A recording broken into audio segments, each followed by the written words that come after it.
To blacken her own face in the prime of her youth was an extremely painful thing.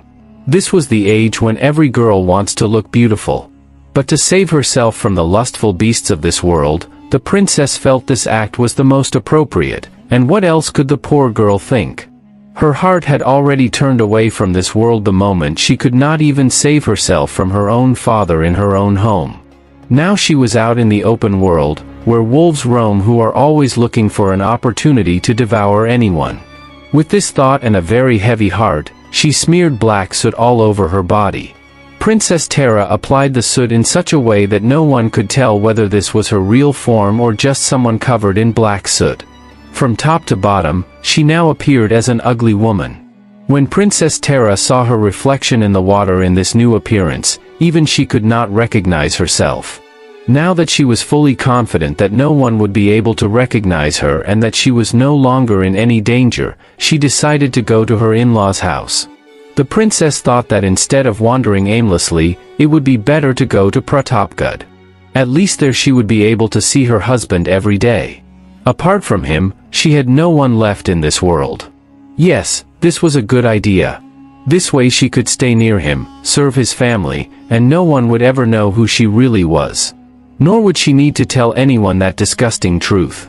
With these thoughts, Princess Tara started walking quickly towards her in-laws' house, that is, Pratapgarh. Meanwhile, she saw a cart driver on the way. Princess Taravati sat in his cart in exchange for some money.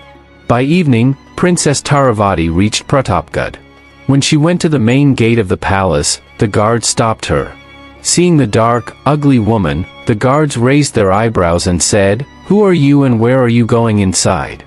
Hearing the guards' words, Princess Taravati pleaded that she was a poor, distressed woman who had come from far away, wandering from door to door, just to meet the King Sahib. Looking at her condition, the guards standing at the palace gate thought of her as a beggar and scolded her, driving her away from there. Princess Taravati's heart was breaking with grief. She had come here after so much difficulty and with so many hopes. Princess Taravati was so sad that she was thinking of jumping into a well and ending her life. Then, she thought that without making one last effort, she would not end her life like this. She stopped at an inn in Pratapgarh. She decided that tomorrow morning she would again try to meet her father-in-law, King Maharaj. As soon as morning came, Princess Taravati once again tried to meet King Maharaj. But just like the previous evening, the guards drove her away from there. Finally, the princess decided that she would wait for the king outside the palace itself. The princess, who once ruled in palaces, now sat like a beggar from morning till evening at the main gate of the royal palace, waiting for the king, waiting for the moment when the king would come out and she could speak her heart to him. In this way, 3 days passed for the poor princess. She would come in the morning and sit at the palace gate, wait the entire day for a single glimpse of the king, and in the evening, tired and disheartened, she would return to the inn. But she did not lose courage. Today was her 4th day. The poor girl was sitting with a sad heart at the palace gate when suddenly the main gate of the royal palace opened, and King Dharmapal came out riding on a horse. As soon as she saw the king, Princess Taravati quickly stood in front of his horse and said, "O King Maharaj, I have been waiting for you for many days. I need to speak to you about something." Seeing the young woman suddenly appear in front of his horse, the king became slightly uncomfortable and said, "Who are you?" Before Princess Taravati could say anything, the guard standing at the gate said, "Maharaj, she is some mad girl who has been stubbornly insisting on meeting you for the past few days. We have driven her away many times, but she still comes here every day." Then Princess Taravati said, "Forgive me, Maharaj, I am not mad. I am just a distressed woman who has come to meet you with great hope." Hearing the princess's words, the king said, "Listen, girl, right now I am going out for some important work. You come to the royal court tomorrow at this same time. Tomorrow no one will stop you from entering." Saying this, King Dharmapal left from there. After receiving assurance from the king, the princess returned to the inn. The next day, as per the king's instructions, when Princess Taravati came to meet him, the guards allowed her to enter without any obstruction. As soon as she entered the palace, Princess Tara's eyes began searching for Prince Abhimanyu everywhere. But he was nowhere to be seen. The princess proceeded to the royal court. When she entered the royal assembly, seeing a dark, ugly-looking woman, all the members of the court were staring at her with strange eyes. Princess Taravati went before King Dharmapal, folded her hands and greeted him. Seeing Taravati, King Dharmapal said, "Aren't you the same girl who stood in front of my horse at the palace gate yesterday? Tell me, why did you want to meet me?" Hearing the king's words, Princess Tara said, "Maharaj, my name is Chanda. I have come to you from a nearby kingdom with great hope. I have heard a lot about you, that you are very kind and compassionate. Maharaj, I have no one in my family. I had a mother, but she too has left me. Now I have no one. Please give me any work and employ me." Hearing Taravati's words, King Dharmapal looked at her carefully once and said, "It's not as if I am short of servants that I would employ an ugly-looking girl from another kingdom in my royal palace." Hearing these words from the king's mouth, Princess Taravati became very disappointed. The king further said, "If you had told me this at the gate yesterday itself, I would have refused you right there. You have unnecessarily wasted my time and your own." Then, making her last attempt, Princess Taravati said, "Maharaj, please give me any work. I only have 2 conditions." Before Princess Taravati could say anything further, the entire royal court burst into laughter. What a strange girl she is. The king is not even ready to give her a job, and here she is, putting conditions before the king. What a foolish girl. Hearing the princess talk about conditions, King Dharmapal too was filled with surprise and said with curiosity, "All right, tell me, what are your conditions?" The princess said, "Maharaj, the first is that in return for my work, I only need 2 simple dry rotis per day because I don't need anything more. So you can consider this as my first condition." The king thought to himself, what a foolish girl. She is asking only for dry rotis in return for work and is even calling it a condition. The king smiled inwardly at her foolishness and said, "All right, fine. Tell me your second condition." Princess Taravati said, "Maharaj, my second condition is that if I make any mistake or commit any error, you should not remove me from the job. Even if you punish me by having me whipped for my mistake, it is acceptable." Saying this, Princess Tara fell on her knees before the king and began pleading, "Maharaj, have mercy on this orphan. You are now my last hope. Please don't refuse me." Seeing her pleading so desperately, King Dharmapal felt pity for her. Finally, he gave her the job of looking after the animals' enclosure. The king had many cows. All the work, from feeding and watering them, taking them for grazing, to cleaning the enclosure, was assigned to Princess Taravati. Her living arrangement was also made inside the animal enclosure itself. Princess Taravati was extremely happy. When a maid took Chanda, meaning Princess Taravati, near the enclosure, Princess Taravati saw Prince Abhimanyu standing a short distance away from the enclosure. Seeing her husband standing just a few steps away like this, Princess Taravati's heart overflowed with emotion from within. Tears of joy came to her eyes. Countless emotions were flowing inside the princess all at once. Her heart wanted to run to her husband right then, fall at his feet, tell him all the suffering she had endured, and inform him that she was not dead but alive. But keeping in mind the delicacy of the situation, Princess Taravati controlled her emotions and quietly started walking towards the enclosure with the servant. Meanwhile, a person standing near Prince Abhimanyu gestured with his hand and called Princess Taravati towards him. With a pounding heart, Princess Taravati went towards the prince. Today, for the first time, she was going to see her husband from such close proximity. When the princess reached Prince Abhimanyu, the servant standing beside him said to her, "What is your name? The prince wants to know." Upon the servant saying this, Princess Taravati began looking towards Prince Abhimanyu. This was the first time she had seen her husband from so close. She wanted to absorb the image of her handsome young husband into her eyes. When she looked carefully at Prince Abhimanyu, she kept staring at him. His beautiful face and strong, well-built body, this was the same face she had longed to see for so many years, for which she had endured so much pain. Seeing the princess staring at the prince like this without blinking, The person standing beside him said, "Why are you staring like that? Have you never seen a prince before? Keep your eyes lowered. Have you ever looked at yourself in the mirror? You are so ugly, so dark and hideous. If you look at a mirror, even it will break." Saying this, that man looked at her with disgust and burst into laughter. The poor Princess Taravati felt extremely ashamed and embarrassed. Then Prince Abhimanyu, getting angry at the behavior of the person standing beside him, said, "If she is ugly, dark, and unattractive, what is her fault in that? O foolish man, this is the creation of the Almighty. He makes someone like this and someone like that. Mocking someone's appearance means insulting the Creator." Hearing Prince Abhimanyu's words, the person standing nearby fell silent with embarrassment.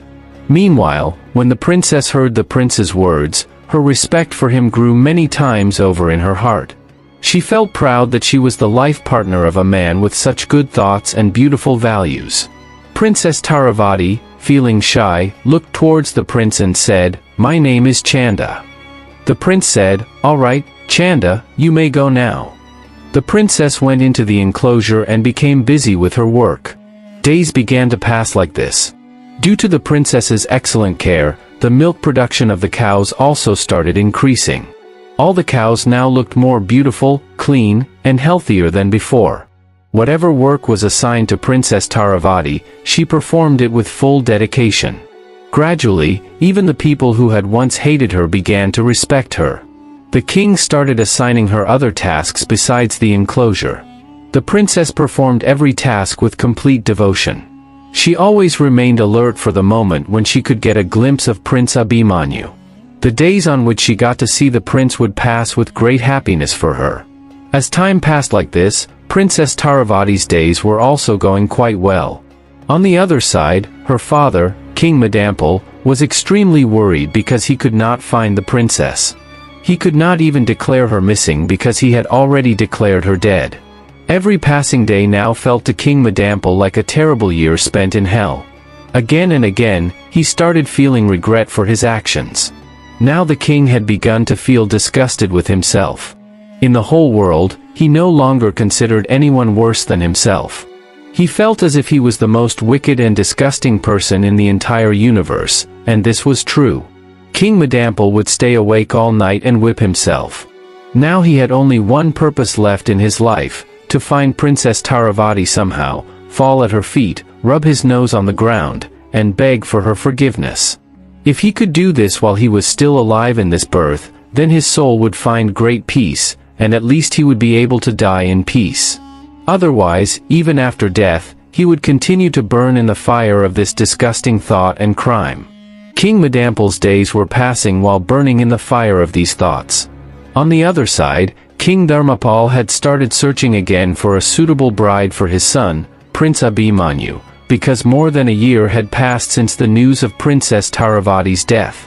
In such a situation, King Dharmapal wanted to get his son Abhimanyu married again. When Prince Abhimanyu received this news, he went to his father, King Dharmapal, and said, "Forgive me, father. But in every person's life, marriage and love happen only once, and in my life, that has already happened. Even though I did not get to spend time with Princess Taravati, my love is only for her. There must be some fault in me. That is why she left me and went away. And what is the guarantee that after my second marriage, my second wife will remain alive? Therefore, O father, I will not marry again." But King Dharmapal was not affected by his son's words. He continued his search. When this news somehow reached Princess Taravati's ears, that her husband loved her so much that he did not even want to marry again, she became overwhelmed with emotions. Tears flowed from her eyes. She felt like running to Abhimanyu immediately, hugging him tightly, and telling him all her suffering. But with what face would she tell him her story? How could she tell Prince Abhimanyu that his father was such a lowly and disgusting person? As soon as this thought came to her mind, the princess's feet would not move forward. The poor girl would sit quietly in a corner and start cursing her fate with tears flowing from her eyes. Days passed. Finally, King Dharmapal found a girl suitable for Prince Abhimanyu's marriage. When Prince Abhimanyu came to know about it, he protested a lot. But King Dharmapal did not listen to him at all and finalized the marriage. When this news reached Princess Taravati, her face showed a mixture of helplessness and anger. Princess Taravati decided that no matter what happened, no matter what she had to do, she would not let Prince Abhimanyu marry any other woman. A woman can tolerate everything, but she can never bear to see her husband marry another woman while she is still alive. For her, it was like walking on a path of never-ending burning coals. The next day, the king called Chanda to the royal court and assigned her all the tasks related to the prince's marriage, said, "Chanda, whatever work happens under your supervision is done in the right way. Therefore, all the small and big tasks in Prince Abhimanyu's wedding, such as arrangements for food and drink, decoration, clothes, etc., the entire responsibility is yours." Hearing the king's words, Chanda burned with rage inside. She felt as if the king was giving her the responsibility of lighting her own funeral pyre. The poor Chanda quietly nodded her head in agreement and left the court. The date for Prince Abhimanyu's wedding had been fixed after just a few days. Everything was being done in such a hurry because King Dharmapal feared that the reluctant prince might create some trouble. That is why he wanted to complete the marriage as quickly as possible. Days were passing. Princess Taravati was spending every passing day crying. She could not understand what she should do to stop Prince Abhimanyu's marriage. On the other side, wedding preparations in the palace were in full swing. Now only 2 days were left for the wedding. Since it was the prince's wedding, the king had organized a grand feast. Invitations had been sent to all nearby villages and even to the adjoining kingdoms. In the olden days, when a large-scale feast was organized, earthen pots were used for serving food. So when the potter came to the royal palace with the earthen pots for the wedding feast, he asked Chanda, "Where should I unload these pots?" An angry Chanda said, "Take them outside and throw them down." Hearing Chanda's words, the potter was confused. But since the king had given Chanda the responsibility of supervision, he could not disobey her.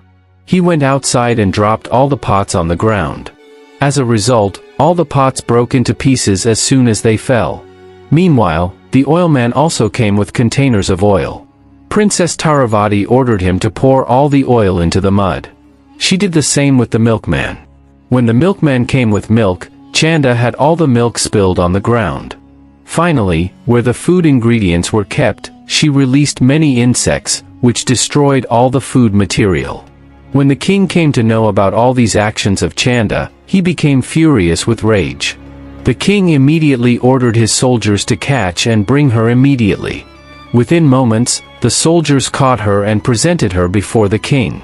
The furious king felt like pushing and immediately throwing the dark, ugly Chanda out of his kingdom. But the king was bound by his own promise. He had given Chanda his word that he would never remove her from the job. So, bound by his promise, the king, to calm his anger and punish Chanda, ordered the soldiers, "Give this woman 100 lashes. Lash her so hard that her skin tears with every whip. She must learn what she has done." On the king's orders, Princess Taravati was given 100 lashes. The poor wounded Chanda was crying tears of blood due to the beating.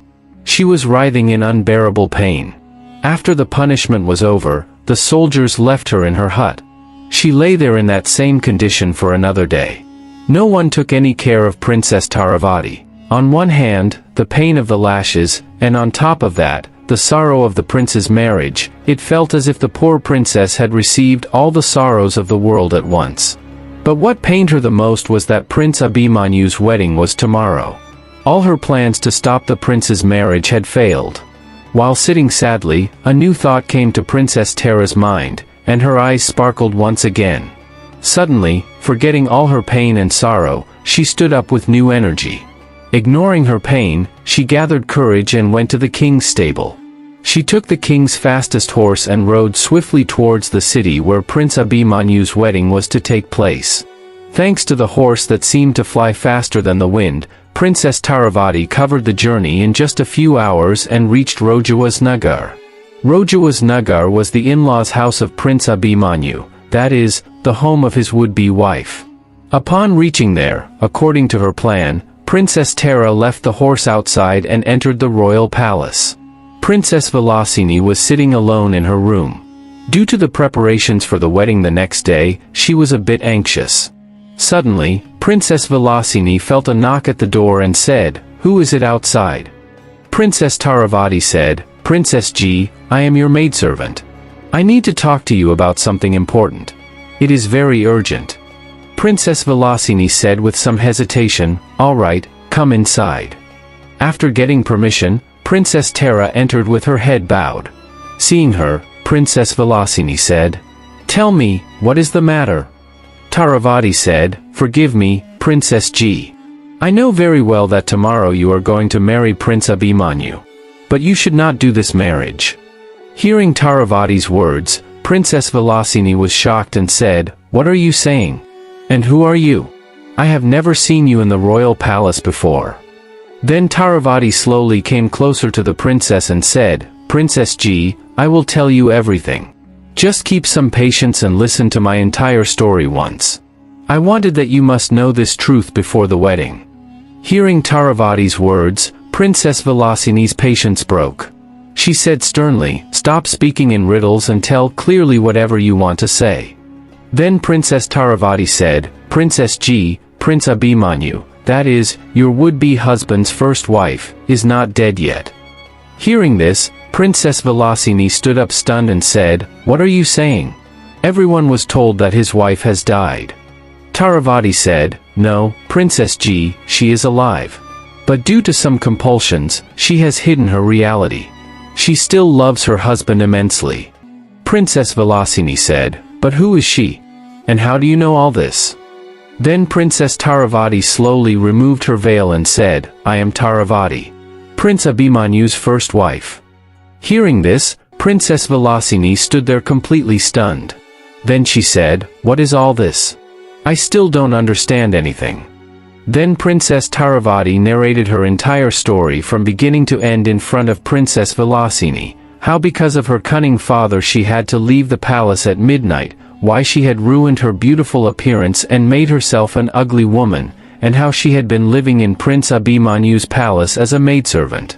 Saying this, Princess Taravati wiped the black soot from her face with the edge of her veil. Seeing this and learning the whole truth, Princess Vilasini was left speechless. Then Princess Taravati said, "Forgive me, sister. Even now, Prince Abhimanyu loves me very much. Even knowing in his heart that I am not in this world, he was not ready for this marriage at all. He is doing all this only because of compulsion from his father." After listening to Princess Taravati's entire story, Princess Vilasini became emotional along with being surprised and said, "Then why don't you tell all this to the prince? How long will you keep smearing black soot on your face and hiding your truth?" Further, Princess Vilasini said to Taravati, "After knowing all this, I will refuse to marry Prince Abhimanyu. But what if Prince Abhimanyu's father fixes his marriage somewhere else? Will you then go there again and narrate your story to his would-be wife? How long will you keep doing this?" Hearing Princess Vilasini's words, Taravati said, "No, Princess G, it is not like that. I will soon find a suitable time and tell my truth to Prince Abhimanyu. But O Princess, until then I have one request to you, that you will not tell this secret to anyone because I do not want Prince Abhimanyu to learn about my reality from anyone else." After all, Princess Vilasini was also a woman. Understanding Princess Taravati's pain, she assured her that she would not reveal her truth to anyone and would refuse the marriage by giving some other reason. Hearing Princess Vilasini's words, Princess Tara felt greatly relieved. She folded her hands, thanked the princess, and happily took her leave and departed back towards Pratapgarh. Princess Tara wanted to reach Pratapgarh as quickly as possible. She did not want anyone to know about her going out. After Princess Taravati left, Princess Vilasini went to her parents. She saw that both of them were very happy and were discussing her wedding to take place the next day, saying that such a good groom is found only with great luck. Seeing them happy, Princess Vilasini's heart became a little sad. Still, she gathered courage, went to them and said that she would not do this marriage. Hearing her words, her mother and father asked her in surprise the reason for not marrying. Then the princess said, "Forgive me, father and mother. I am feeling very strange. My heart is not at all ready for this marriage. I feel that no one will be happy with this marriage, neither me, nor Prince Abhimanyu, nor all of you. Ultimately, I am taking this decision after thinking very carefully. Please trust me and believe me and do not ask any more questions." Just hearing the princess's words, her mother and father accepted her decision. The next day, Princess Vilasini's father sent a royal letter through one of his trusted servants to King Dharmapal. When the servant reached King Dharmapal with the royal letter, the king became agitated. An expression of worry appeared on his face because the last time he had received such a letter, it contained the news of his daughter-in-law's death. Therefore, with the fear of some misfortune, he reluctantly ordered the servant to read the letter. Upon the king's orders, the servant began to read the letter. "Respected Maharaj Dharmapal ji, my respectful greetings. We express our heartfelt gratitude for the affection and trust shown by you in the proposed marriage between Princess Vilasini and Prince Abhimanyu. However, with great regret, we have to inform you that our daughter, Princess Vilasini, has politely decided to withdraw from this marriage proposal.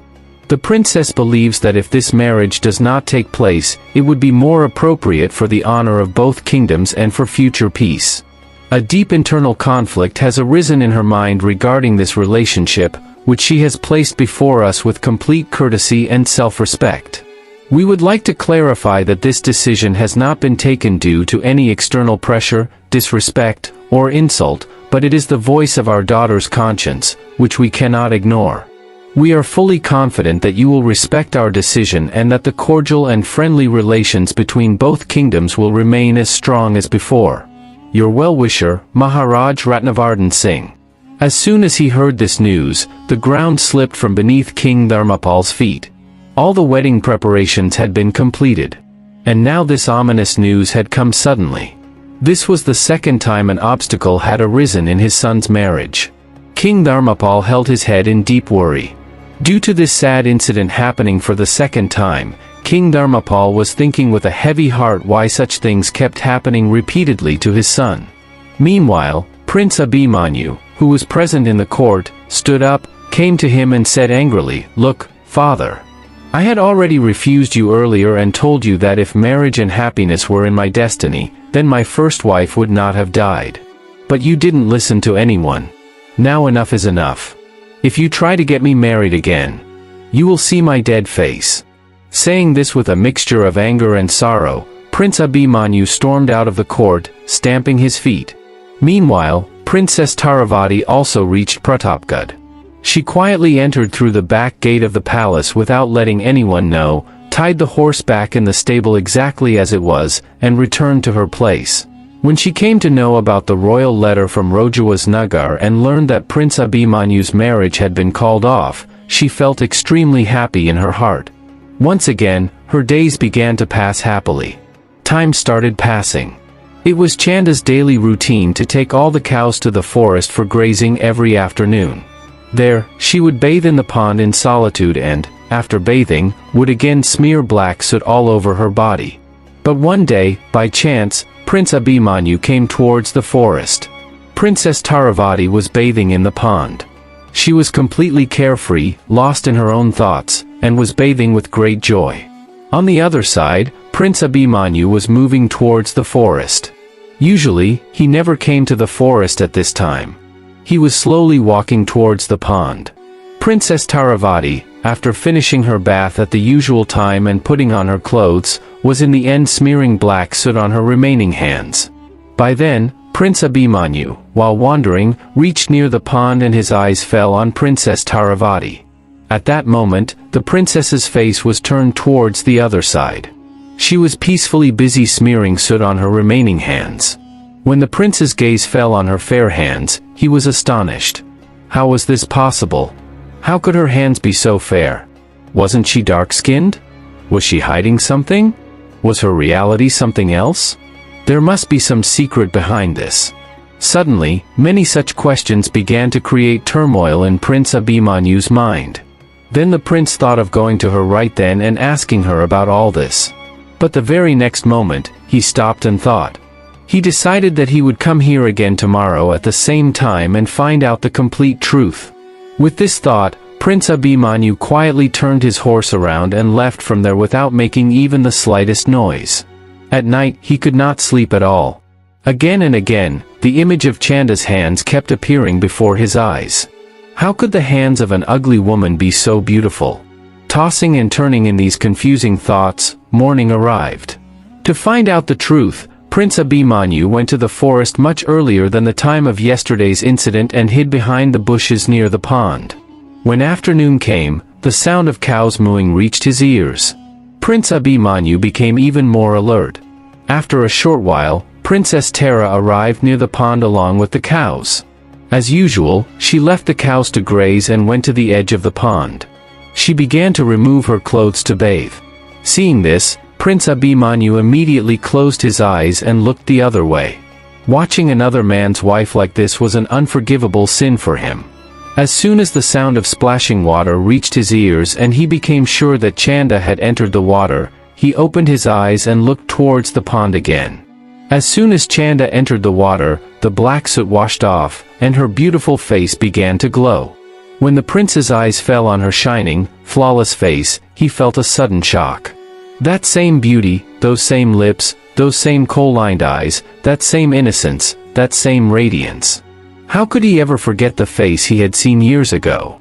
The only thing he remembered clearly was the face of his wife, Princess Taravati. There was hardly a day when he had not remembered that moon-like face of Princess Taravati and every small detail of hers.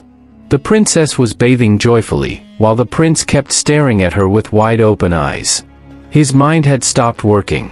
He could not believe whether the scene happening before him was real or a dream. Was his wife, Princess Taravati, really standing in front of him, or was it someone else? He could not bear so much at once and fainted on the spot. When the prince regained consciousness, he saw that there was no one there. Chanda had already left and the day had also begun to set. Deep in the ocean of thoughts, Prince Abhimanyu returned to the palace. Without eating food or drinking water, he went straight to his room and started thinking about the same things again. Is what I saw today really the truth? Is what my heart is saying the truth? But how? How is this possible? Taravati died many years ago, and how can this be the ugly Chanda who works in the palace? Why does my heart continuously pulling towards her? There was definitely some mystery in this. He was determined to solve this mystery. The next day, Prince Abhimanyu again went to the forest much before Chanda's arrival and hid behind the same bushes. Just like every day, Chanda came today as well and entered the pond to bathe. After she entered the water, just like the previous day, the prince looked at her again. Now the prince was completely sure that this was his Taravati. After bathing, when Princess Taravati came out of the pond, wore her clothes, and started applying black soot on her body, the prince called out to her loudly. Princess Taravati was startled when she suddenly heard her name being called. She turned around and said, "Who is it? Who called me?" At that moment, Prince Abhimanyu came out from behind the bushes, walked straight to Princess Taravati, and took her into his arms. For a moment, Princess Tara was a bit startled. But seeing the husband, whom she had longed even for a single glimpse of, right in front of her, it did not take long for her to melt as well. Both of them embraced each other tightly. They didn't know how much time passed while they stood like that. Neither of them was saying anything. They were simply holding each other tightly, and tears were continuously flowing from both their eyes. After a long time, the prince said, "I knew it was you. But why have you been living like this till now? Why didn't you tell anyone? How much injustice have you suffered unknowingly? When you were alive, why did you send the news of your death? And then why did you live here as a lowly maidservant facing so many hardships?" The prince fired many questions at once.